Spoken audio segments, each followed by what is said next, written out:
اگلا باب ہے باب التنافس فی امور الآخرۃ والاستکثار مما یتبرک بہ،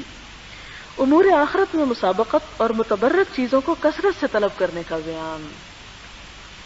یعنی آخرت کے بارے میں آخرت حاصل کرنے کے لیے مقابلہ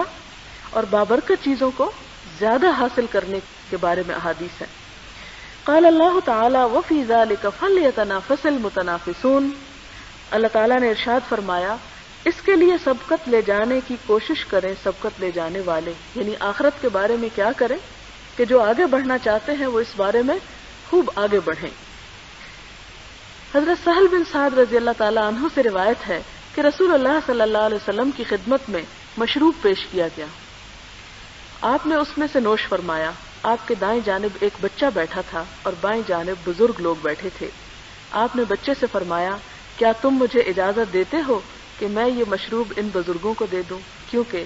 یہ حق ہے ایک مجلس میں بیٹھ کر کھانے والوں کا کہ انسان جب کوئی چیز دے تو اپنے دائیں ہاتھ والے کو دے، یعنی اللہ تعالیٰ نے اس کا یہ حق رکھا ہے۔ لیکن اگر وہ سمجھتا کہ بائیں ہاتھ عمر میں بڑے ہیں یا عزت اور مرتبے کے اعتبار سے تو دائیں والے سے پوچھ کر دیا جائے۔ بچے نے عرض کیا نہیں خدا کی قسم یا رسول اللہ صلی اللہ علیہ وسلم، آپ کی طرف سے اپنے حصے پر میں کسی کو ترجیح نہیں دوں گا، یعنی جو چیز آپ مجھے دیں گے وہ حق میں اپنا نہیں چھوڑوں گا۔ تو رسول اللہ صلی اللہ علیہ وسلم نے مشروب کا برتن اس بچے کے ہاتھ پر رکھ دیا کیونکہ وہ اس کے لیے ایک بابرکت چیز تھی۔ حضرت ابو ہریرہ رضی اللہ تعالیٰ عنہ سے روایت ہے، کہتے ہیں کہ آپ صلی اللہ علیہ وسلم نے فرمایا کہ حضرت ایوب علیہ السلام کپڑے اتار کر غسل کر رہے تھے کہ ایک سونے کی مکڑی ان کے اوپر آ گئی۔ حضرت ایوب علیہ السلام مکڑی کو اپنے کپڑے میں بند کرنے کی کوشش کر رہے تھے کہ بارگاہ خداوندی سے ندا آئی، اے ایوب کیا ہم نے تم کو ان چیزوں سے بے پرواہ نہیں کر دیا جو تم دیکھ رہے ہو؟ عرض کی ہاں، آپ کے عزت و جلال کی قسم، لیکن پروردگار میں تیری برکت سے بے نیاز نہیں ہو سکتا، یعنی ایک چیز جو تو مجھے بھیجے اس سے میں کیسے بے نیاز ہو جاؤں۔ یہی وجہ ہے کہ ایک مرتبہ حضور صلی اللہ علیہ وسلم نے کچھ چیزیں تقسیم کی۔ آپ کا طریقہ کار یہ ہوتا تھا کہ جب بھی باہر سے کوئی چیز آتی تھی آپ جو بھی آپ کے صحابہ کرام تھے یا عزیز دوست تھے ان میں سب کو برابر برابر تقسیم کر دیتے، پھر اسی طرح مال غنیمت بھی اپنے اپنے حق کے مطابق آپ صلی اللہ علیہ وسلم تقسیم کر دیتے تھے۔ ایک دفعہ اسی طرح کچھ چیزیں آئیں اور حضور صلی اللہ علیہ وسلم نے حضرت عمر کو حصہ بھیجا، تو حضرت عمر نے لینے سے انکار کر دیا اور کہا کہ نہیں اللہ کے رسول صلی اللہ علیہ وسلم میں نہیں لیتا، آپ مجھ سے زیادہ کسی اور ضرورت مند کو دے دیں۔ تو اس پر آپ صلی اللہ علیہ وسلم نے فرمایا کہ ما جاءک من غیر مسئلۃ، کہ تمہارے پاس سوال کیے بغیر جو چیز ہاتھ آتی ہے اس سے انکار نہ کرو، فخذہ وتمولہ، اسے لے لو اور اسے اپنا مال سمجھو، یعنی سوال کرنے کو برا سمجھا گیا، لیکن اگر بغیر سوال کے اللہ تعالیٰ کی طرف سے کوئی نعمت آئی تو اس سے انسان بے نیازی نہ برتے یا اسے حقیر نہ سمجھے یا اس کے بارے میں تکبر نہ کرے۔ پھر ایسا ہی حضرت عمر کے ساتھ ہوا کہ ایک مرتبہ آپ کوئی چیز تقسیم کر رہے تھے تو آپ کے کسی ساتھی نے اسے لینے سے انکار کیا کہ آپ مجھے نہ دیں کسی اور کو دے دیں، تو اس پر آپ نے یہی واقعہ سنایا کہ ایک دفعہ میں نے حضور صلی اللہ علیہ وسلم کے ساتھ یہی معاملہ کیا تھا کہ آپ مجھے دے رہے تھے اور میں نہیں لینا چاہتا تھا، تو آپ نے مجھے یہی کہا کہ جو تمہیں مانگے بغیر دیا جاتا ہے اس سے انکار نہ کرو، کیونکہ یہ یعنی اس طرح کی کسی چیز کا آنا دراصل اللہ تعالیٰ کی ایک خاص رحمت ہوتی ہے اور اللہ تعالیٰ کی طرف سے ایک برکت کی چیز ہوتی ہے، جس کے بارے میں فرمایا کہ جس طرح حضرت ایوب نے کہا کہ اللہ تعالیٰ میں آپ کی برکت سے بے نیاز نہیں ہو سکتا، جو چیز تو نے اچانک بھیج دی اس کو بھلا میں کیوں چھوڑ دوں۔ یعنی کہ حریص نہیں انسان کو ہونا چاہیے، لالچی نہیں ہونا چاہیے، یعنی کہ جس کے بارے میں خاص طور پر آتا ہے کہ اگر کوئی شخص مالدار ہونے کے لیے سوال کرتا ہے تو وہ اپنے لیے دراصل جہنم کے انگارے سمیٹ رہا ہے، اور سوال کرنے والے اور بھیک مانگنے والے کے بارے میں تو آپ مختلف احادیث جو ہیں وہ پڑھ ہی چکے ہیں کہ قیامت کے دن ان کا چہرہ جو ہے وہ اپنے ہی یعنی پیتل کے ناخن ہوں گے، اپنے ہی چہرے کو خود نوچ رہے ہوں گے اور ان کی شکل بدترین شکل ہوگی قیامت کے دن۔ لیکن اللہ تعالیٰ اگر کوئی غائبانہ طور پر کوئی مدد کرتے ہیں تو اس چیز کو انسان اپنے حق میں اللہ کی رحمت سمجھے اور اس سے انکار نہ کرے۔ پھر اس کے بعد اگلا باب ہے باب فضل غنی الشاکر وهو من اخذ المال من وجهه وصرفه بوجوهه المأمور بها، شکر کرنے والے دولت مند کی فضیلت کا بیان۔ اس سے پہلے آپ نے دیکھا ہوگا ریاض الصالحین کا انداز یہ ہے جیسے باب الخوف اور تو ساتھ ہی باب الرجا، جہاں خوف دلانے والی حدیث ہے وہاں پر امید دلانے والی بھی، اور جہاں جنت کا حال وہاں جہنم کا حال۔ جہاں ایک طرف یہ پیچھے آپ گزر چکے ایک دو باب پیچھے، اگر آپ کو ذہن پہ زور ڈالیں تو آپ کو یاد ہوگا کہ دنیا میں فقر اور یعنی کم سے کم مال و دولت پر راضی رہنے کا بیان تھا. تو یہاں پر اب دوسری طرح کی احادیث لائی جا رہی ہیں جس سے آپ کو یہ معلوم ہوگا کہ دین میں کس قدر اعتدال ہے. ان چیزوں میں اختلاف یا کنٹراڈکشن نہیں ہے، اس میں یہ ہے کہ انسان کو اللہ تعالیٰ جس حال پر بھی رکھے اس پر وہ راضی اور شاکر اور قناعت گزار ہو. اور پھر فرمایا کہ جو شخص حلال طریقے سے مال کمائے اور جہاں خرچ کرنے کا حکم ہے وہاں خرچ کرے تو ایسا مال انسان کو نقصان نہیں دیتا. قال اللہ تعالی فَأَمَّا مَنْ أَعْطَى وَاتَّقَى وَصَدَّقَ بِالْحُسْنَى فَسَنُيَسِّرُهُ لِلْيُسْرَى. پھر جس نے راہ خدا میں اپنا مال دیا، اس سے ڈرتا رہا اور جس نے اچھی بات کی تصدیق کی تو ہم آسان کر دیں گے اس کے لیے آسان راستہ، یعنی ہم اس کے لیے آسان راستہ آسان کر دیں گے، اسے ہم آسان راستے کی سہولت دیں گے، اس کے لیے نیکی کرنا ہم اور بھی آسان کر دیں گے. وقال تعالی وَسَيُجَنَّبُهَا الْأَتْقَى الَّذِي يُؤْتِي مَالَهُ يَتَزَكَّى وَمَا لِأَحَدٍ عِندَهُ مِن نِّعْمَةٍ تُجْزَى إِلَّا ابْتِغَاءَ وَجْهِ رَبِّهِ الْأَعْلَى وَلَسَوْفَ يَرْضَى. اللہ تعالیٰ کا ارشاد ہے، اور دور رکھا جائے گا اس سے وہ نہایت پرہیزگار جو دیتا ہے اپنا مال اپنے دل کو پاک کرنے کے لیے، اور اس پر کسی کا کوئی احسان نہیں جس کا بدلہ اسے دینا ہو بجز اس کے کہ وہ اپنے برتر پروردگار کی خوشنودی کا طلبگار ہے اور وہ ضرور اس سے خوش ہوگا. یعنی اللہ تعالیٰ اس بندے سے راضی ہوں گے یا وہ بندہ قیامت کے دن اللہ تعالیٰ کی طرف سے ملنے والے انعام پر راضی اور خوش ہو جائے گا. اسی طرح ایک اور آیت ہے، ان تبدوا الصدقات فنعما هي وان تخفوها وتؤتوها الفقراء فهو خير لكم ويكفر عنكم من سيئاتكم والله بما تعملون خبير. اگر ظاہر کرو خیرات تو بہت اچھی بات ہے، یعنی دکھا کے بھی دے سکتے ہو اگر دل کے اندر ریاکاری کا نہیں ہے جذبہ، اور اگر پوشیدہ رکھو صدقوں کو اور دو انہیں فقیروں کو تو یہ بہت بہتر ہے تمہارے لیے، اور صدقے کی برکت سے مٹا دے گا تم سے تمہارے بعض گناہ، اور اللہ تعالیٰ جو کچھ تم کر رہے ہو خبر رکھنے والا ہے. یعنی اس کا مطلب کیا ہے کہ اگر انسان صدقہ خیرات ظاہر کر کے دیتا ہے تو بھی کوئی بات نہیں، یعنی اس میں کوئی گناہ نہیں ہے، لیکن گناہ کس میں ہے اگر انسان اس سے شہرت چاہے یا ریاکاری کا جذبہ دل میں ہو. اور یہ کہ اگر چھپا کے دے اور ضرورت مندوں پہ خرچ کرے تو اس کا بھی بہت ثواب ہے، اللہ تعالیٰ اس کے بدلے انسان کی گناہ خطائیں کوتاہیاں معاف کر دیں گے. اور پھر اگلی آیت ہے لن تنالوا البر حتى تنفقوا مما تحبون وما تنفقوا من شيء فإن الله به عليم. ہرگز نہ پا سکو گے تم نیکی کو جب تک نہ خرچ کرو اللہ کی راہ میں ان چیزوں کو جن سے تم محبت رکھتے ہو، حتى تنفقوا مما تحبون، اور جو کچھ تم خرچ کرتے ہو اللہ تعالیٰ اسے یقیناً جانتا ہے. اس بارے میں بہت سی آیات ہیں اور چند ایک احادیث اب آپ کے سامنے ہیں. وعن عبد الله بن مسعود رضی اللہ عنہ قال قال رسول اللہ صلی اللہ علیہ وسلم لا حسد الا في اثنتين رجل آتاه الله مالا فسلطه على هلكته في الحق ورجل آتاه الله حكمة فهو يقضي بها ويعلمها متفق علیہ. حضرت عبداللہ بن مسعود سے روایت ہے، فرماتے ہیں کہ حضور صلی اللہ علیہ وسلم نے فرمایا حسد یا رشک جائز نہیں ہے مگر دو خصلتوں پر، ایک وہ شخص جس کو اللہ تعالیٰ نے مال عطا کیا ہو اور مال کو راہ حق میں بے دریغ خرچ کرنے کی صلاحیت بھی دی ہو،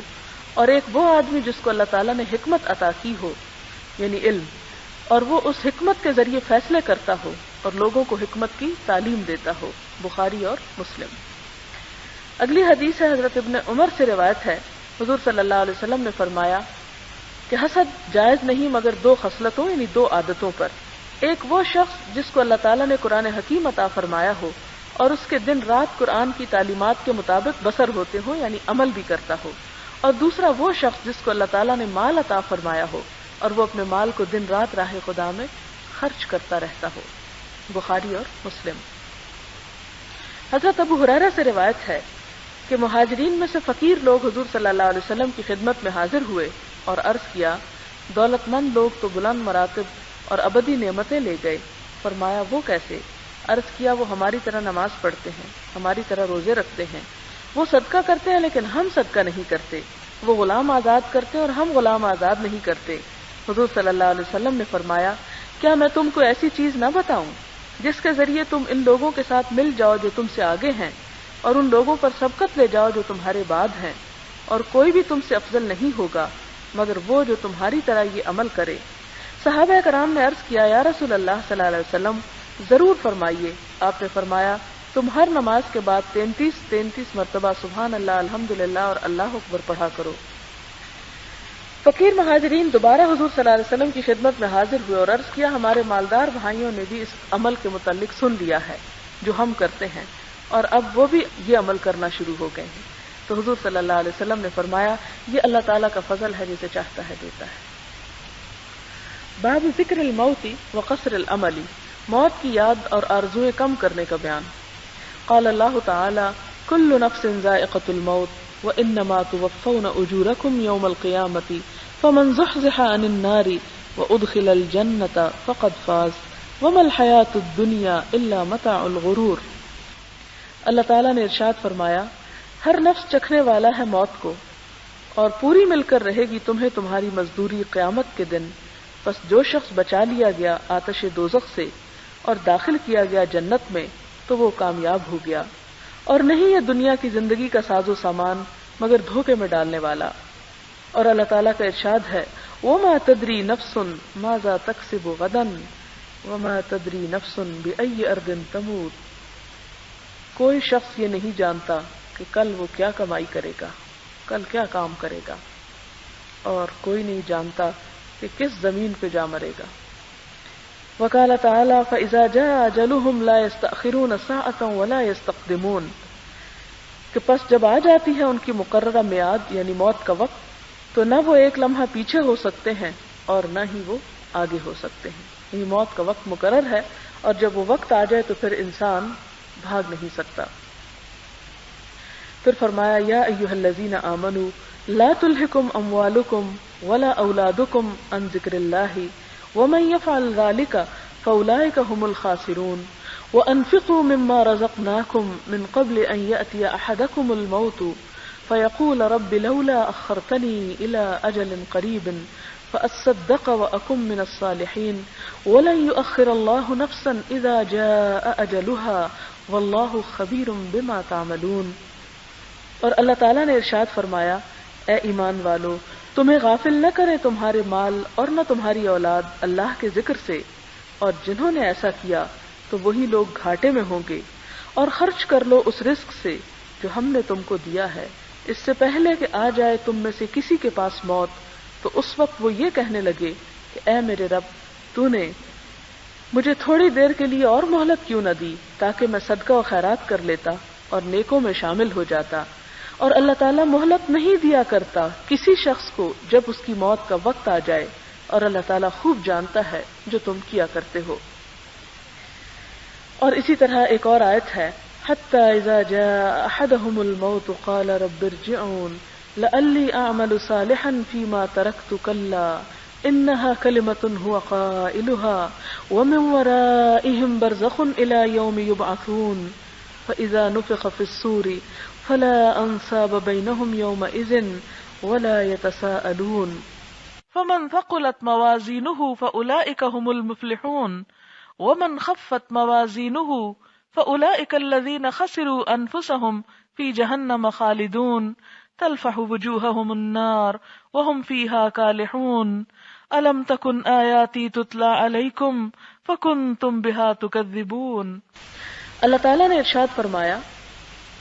یہاں تک کہ ان میں سے کسی کی موت کا جب وقت آ جائے گا تو کہنے لگے گا، اے میرے رب مجھے واپس بھیج دے، یعنی میں مرنا نہیں چاہتا، شاید کہ میں وہ کام کروں جو میں نے چھوڑے رکھے۔ اسے کہا جائے گا، ہرگز نہیں، ایسا نہیں ہو سکتا، بے شک یہ تو ایک بات ہے جو کہنے والا کہہ رہا ہے، اور ان کے پیچھے برزخ ہے اس دن تک جب وہ اٹھائے جائیں گے۔ پھر جب سور میں پھونکا جائے گا تو آپس میں اس دن کوئی رشتہ داریاں نہ رہیں گی اور نہ وہ ایک دوسرے کو پوچھیں گے، یعنی قیامت کے دن کوئی بھی کسی سے کچھ نہ پوچھے گا، نہ پوچھ سکے گا، اور نہ ہی کوئی کسی کی مدد کر سکے گا۔ تو جس کے نامہ اعمال بھاری ہو گئے یہی لوگ فلاح پانے والے ہیں، اور جس کے نامہ اعمال ہلکے ہو گئے تو یہی وہ لوگ ہیں جنہوں نے اپنے آپ کو خسارے میں ڈالا، جہنم میں وہ ہمیشہ رہنے والے ہیں، آگ ان کے چہروں کو چاٹ ڈالے گی اور اس میں وہ بد شکل ہو کے رہ جائیں گے۔ ان سے کہا جائے گا کیا تم پہ میری آیات نہ پڑھی جاتی تھی اور پھر تم ان کو جھٹلاتے تھے؟ اور پھر مزید آتا ہے ان سے کہا جائے گا کم لبثتم فی الارض عدد سنین، کہ دنیا میں تم کتنے دن ٹھہر کے آئے ہو؟ قالوا لبثنا یوما او بعد یوم فاسأل العادین، تو اس وقت وہ کہیں گے کہ ہم ایک دن یا دن کا بھی ایک حصہ ٹھہر کر آئے ہیں، آپ گننے والوں سے پوچھ لیجئے۔ اس وقت اللہ تعالیٰ فرمائیں گے اِن لبثتم الا قلیلا، ہاں واقعی تم بہت تھوڑے ٹھہر کے آئے۔ لو انکم کنتم تعلمون، کاش کہ تم پہلے جانتے ہوتے۔ پھر ایک اور جگہ پر فرمایا افحسبتم انما خلقناکم عبثا، کیا تم نے سمجھ رکھا تھا کہ ہم نے تمہیں یوں ہی بیکار پیدا کر دیا، عبث پیدا کر دیا تھا؟ وانکم الینا لا ترجعون، اور یہ کہ تمہیں ہماری طرف لوٹایا نہ جائے گا۔ اور اللہ تعالیٰ نے فرمایا الم یأن للذین آمنوا ان تخشع قلوبهم لذکر اللہ وما نزل من الحق ولا يكونوا كالذین اوتوا الکتاب من قبل فطال علیہم الامد فقست قلوبهم وکثیر منهم فاسقون، کیا ابھی وہ وقت نہیں آیا اہل ایمان کے لیے کہ جھک جائیں ان کے دل یاد الہی کے لیے اور اس سچے کلام کے لیے جو اترا ہے، یعنی ابھی وہ وقت نہیں آیا، اور نہ بن جائیں ان لوگوں کی طرح جنہیں کتاب دی گئی اس سے پہلے، پس لمبی مدت گزر گئی ان پر تو سخت ہو گئے ان کے دل، اور ایک کثیر تعداد ان میں سے نافرمان بن گئی، یعنی لمبے عرصے تک جب دنیا میں کوئی تکلیف نہ آئی، کوئی آزمائش نہ گزری، تو وہ خدا سے غافل ہوتے چلے گئے۔ اس سلسلے کی پہلی حدیث حضرت ابن عمر سے، کہتے ہیں کہ حضور صلی اللہ علیہ وسلم نے میرے کندھوں کو پکڑا اور فرمایا دنیا میں اس طرح رہو گویا تم پردیسی یا مسافر ہو۔ اور حضرت ابن عمر فرمایا کرتے تھے جب شام ہو تو صبح کا انتظار نہ کیا کرو، اور جب صبح ہو تو شام کا انتظار نہ کیا کرو، صحت کی حالت میں مرض کے لیے کچھ حاصل کر لو اور زندگی میں موت کے لیے کچھ سامان جمع کر لو۔ حضرت ابن عمر سے روایت ہے، کہتے ہیں کہ حضور صلی اللہ علیہ وسلم نے فرمایا ایک مسلمان شخص کے لائق نہیں کہ اس کے پاس کوئی چیز ہو جس کے متعلق وہ وصیت کرنا چاہتا ہو اور اس پر 2 راتیں گزر جائیں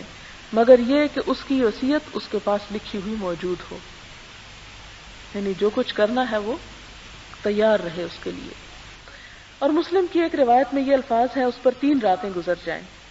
حضرت ابن عمر سے روایت ہے کہ جب سے میں نے رسول اللہ صلی اللہ علیہ وسلم سے یہ فرمان سنا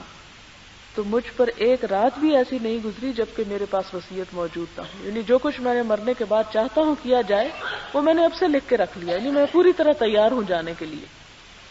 حضرت انس سے روایت ہے، فرماتے ہیں کہ رسول اللہ صلی اللہ علیہ وسلم نے چند لکیریں کھینچی، یعنی لائنز لگائیں، اور فرمایا کہ یہ انسان ہے اور یہ اس کی موت۔ انسان اس طرح زندگی گزار رہا ہوتا ہے کہ قریب ترین لکیر یعنی موت آ جاتی، یعنی اس طرح آڑی لکیریں کھینچی اور فرمایا کہ یہ انسان کی زندگی ہے، ایک ایک لکیر کو کراس کرتے جا رہا ہے حتیٰ کہ آخری بچے گی اور اس کو بھی وہ کراس کر کے اگلی دنیا میں قدم رکھ دے گا، اور پھر یہ کہ ایک کے بعد ایک سٹیپ اٹھاتا چلا جا رہا ہے۔ ابن مسعود سے روایت ہے کہ حضور صلی اللہ علیہ وسلم نے ایک مربع خط کھینچا، یعنی اسکوئر، جو اس سے باہر نکل رہا تھا، اور درمیان والے خط کے ساتھ اس سمت میں جو وسط میں تھی چھوٹے چھوٹے خط کھینچے اور فرمایا یہ انسان ہے اور یہ اس کی موت جو اس کو گھیرے ہوئے ہے، یا فرمایا اس نے اسے گھیر رکھا ہے، اور یہ جو لکیر بالکل نکل رہی ہے یہ اس کی آرزویں ہیں، اور یہ چھوٹے چھوٹے خطوط حادثات ہیں، اگر وہ ایک حادثے سے بچ نکلتا ہے تو دوسرا حادثہ اس کو دبوچ لیتا ہے، اور اگر اس سے بچ نکلتا ہے تو ایک اور اس کو پکڑ لیتا ہے، اور اس کی شکل یہ ہے۔ یعنی حضور صلی اللہ علیہ وسلم نے خاکہ بنا کر لکیریں کھینچ کر اس مسئلے کو سمجھانے کی کوشش کی۔ اس سے یہ پتہ چلتا ہے کہ آپ صلی اللہ علیہ وسلم بہترین استاد تھے، صرف زبانی باتیں نہیں کیا کرتے تھے، حالانکہ آپ امی تھے، لیکن جس چیز کو ڈرا کر کے اور لوگوں کو مثال سے سمجھانا مقصود ہوتا تھا وہ بھی آپ نے کیا۔ نہ وہاں بلیک بورڈ ہوتے تھے اور نہ چاک ہوتے تھے اور نہ قلم تھا اور نہ کاغذ تھے، لیکن اس کے باوجود آپ نے 1400 سال پہلے وہ کام کر دکھائے جس علم و حکمت سے ہم خالی ہیں۔ حضرت ابو ہریرہ سے روایت ہے کہ حضور صلی اللہ علیہ وسلم نے فرمایا 7 چیزوں سے پہلے نیک اعمال کرنے میں جلدی کرو، یعنی 7 چیزوں سے پہلے نیک کام کرنے میں جلدی کر لو۔ کیا تم اس تنگ دستی کا انتظار کر رہے ہو جو سب کچھ بھلا دے؟ یعنی تم اتنے فقیر ہو جاؤ کہ جس سے تم اپنے آپ کو بھی بھول جاؤ۔ دیکھیں کہ جب فقر حد سے بڑھتا ہے انسان اپنے بچوں کو بھی بیچ ڈالتا ہے، بعض اوقات خود اپنے جسم کو، آپ نے دیکھا ہوگا کئی غریب لوگ اپنے گردے بیچ ڈالتے ہیں۔ تو یہ صورتحال کب آتی ہے انسان پہ؟ فرمایا کہ اس سے پہلے کچھ کر لو، اس سے پہلے کہ تم پہ ایسے حالات آ جائیں کہ تم اپنے آپ کو بھی فراموش کر دو۔ پھر فرمایا کہ یا اس عمارت کا جو سرکش بنا دے، یعنی تم پہ دنیا اتنی فراخ ہو جائے کہ تم تکبر کرنے لگو اور اس تکبر میں تم خدا کے آگے جھک ہی نہ پاؤ، یا اس مرض کا جو بگاڑ پیدا کر دے، یعنی انسان کو معذور کر دے اور پھر تم سے کوئی نماز روزہ نہ ہو۔ ظاہر ہے کہ جب بیمار ہوتا ہے انسان نماز سجدہ بھی نہیں کر سکتا، روزہ نہیں رکھ سکتا، حج عمرہ سے بھی بیکار ہو جاتا ہے، اور اگر اور حالات ہوں تو کسی قسم کی کوئی کسی کی مدد یا خدمت بھی نہیں کر سکتا، یا اس بڑھاپے کا جو انسان کے اعضاء کو مزمحل کر دے، یعنی بڑھاپے میں بھی انسان جو ہے اس کی طاقت اور اس کی ہمت اور صحت جواب دے جاتی ہے اور وہ کچھ کرنے کے قابل نہیں رہتا حالانکہ اس کا دل بہت چاہتا ہے، یا اچانک آ جانے والی موت کا کہ تم سے سب کچھ چھڑا لے جائے، یا دجال کا، اور دجال ان غائب چیزوں میں سب سے برا ہے جن کا انتظار کیا جاتا ہے، اور یا قیامت کا تو وساعت ادھا و امر، جیسے قرآن پاک میں آتا ہے کہ قیامت تو بڑی ہی محیب اور سخت چیز ہے، اس کا تو کوئی مقابلہ ہی نہیں۔ آپ ہی سے روایت ہے حضور صلی اللہ علیہ وسلم نے فرمایا اکثروا ذکر ہاذم اللذات، کہ لذتوں کو توڑ دینے والی چیز موت کو کثرت سے یاد کیا کرو، لیکن ہم تو خود بھی نہیں کرتے، اور اگر کوئی کرانے لگے تو کہتے ہیں مولویوں کا کام صرف ڈرانا ہے، حالانکہ جو چیز ہمارے سامنے پیش آنے والی ہے اس سے ہم بھاگ کیسے سکتے ہیں؟ اس کا ذکر نہ کر کے چھپ کہاں سکتے ہیں؟ عقل مندی تو یہ ہے کہ انسان اس کو یاد کرے اور اس کے لیے تیاری کرے کہ مجھے وہ اس تنہائی کے گڑھے میں من و مٹی کے نیچے کیڑوں کی خوراک بننا ہے، تو اس سے پہلے میں اپنے لیے کیوں نہ کچھ تیار کر لوں۔ حضرت ابی ابن کعب سے روایت ہے، کہتے ہیں کہ جب 1/3 رات گزر جاتی تو حضور صلی اللہ علیہ وسلم نیند سے بیدار ہوتے، یعنی 1/3 جب گزر جاتی، اور فرماتے اے لوگو اللہ کو یاد کرو، پہلا نفخہ آ چکا، دوسرا نفخہ اس کے پیچھے آنے والا، یعنی سور پھونکے جانے کے قریب ہے، نفخہ سے مراد سور پھونکنا ہے۔ موت اپنی تمام تر ہولناکیوں کے ساتھ آ چکی ہے، یعنی موت جو ہے وہ کوئی آسان چیز نہیں، بہت ہولناک اور خوفناک چیز ہے جس سے بچنے کی تیاری پوری ہونی چاہیے، یعنی بچنے سے مراد نہیں بھاگنے کی بلکہ اس کی ہولناکیوں سے بچنے کی۔ میں نے عرض کی یا رسول اللہ صلی اللہ علیہ وسلم، میں بکثرت آپ پر درود بھیجتا ہوں، تو میں آپ پر کتنا وقت درود بھیجا کروں؟ فرمایا جتنا تمہارا جی چاہے، یعنی کوئی پابندی نہیں ہے۔ عرض کی 1/4، فرمایا جتنا تیرا جی چاہے، اور اگر زیادہ پڑے تو اس میں تمہارے لیے بہتری ہے۔ عرض کیا نصف، فرمایا جتنا تیرا جی چاہے، اور اگر زیادہ پڑے تو تیرے لیے بہتر ہے۔ عرض کیا 2/3، فرمایا جیسے تیرا جی چاہے اور اگر زیادہ کرے تو تیرے لیے بہتر ہے۔ عرض کی میں سارا وقت آپ پر درود بھیجتا رہوں گا، فرمایا تو پھر تیرے غم دور ہو جائیں گے اور تیرے گناہ بخش دیے جائیں گے۔ وآخر دعوانا ان الحمد للہ رب العالمین۔ آخر میں جاتے جاتے ایک نسخہ ہاتھ آ گیا کہ کثرت سے درود پڑھیں غموں سے چھٹکارے کے لیے۔ سبحان اللہ وبحمدہ عدد خلقہ ورضا نفسہ وزنۃ عرشہ ومداد کلماتہ، سبحان اللہ العظیم۔ اللہم صل علی محمد وعلی آل محمد کما صلیت علی ابراہیم وعلی آل ابراہیم انک حمید مجید۔ اللہم بارک علی محمد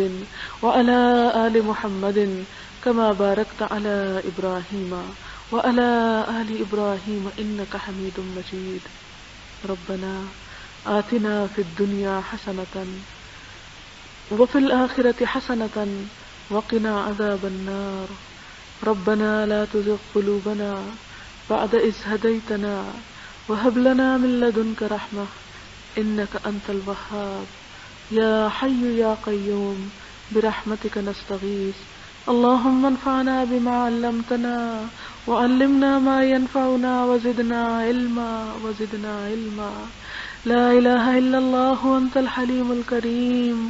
سبحان الله رب العرش العظيم والحمد لله رب العالمين. رب نسألك موجبات رحمتك وعزائم مغفرتك والغنيمة من كل بر والسلامة من كل اسم. لا تدع لنا ذنبا إلا غفرته ولا هما إلا فرجته ولا حاجة هي لك رضا إلا قضيتها يا أرحم الراحمين. إلهي آمين. ربنا تقبل منا إنك أنت السميع العليم وتب علينا إنك أنت التواب الرحيم. وصلى الله تعالى على خير خلقه محمد وعلى آله وأصحابه وأهل بيته أجمعين برحمتك يا أرحم الراحمين. إلهي آمين. سبحانك اللهم وبحمدك نشهد أن لا إله إلا أنت نستغفرك ونتوب إليك. والسلام عليكم ورحمة الله وبركاته.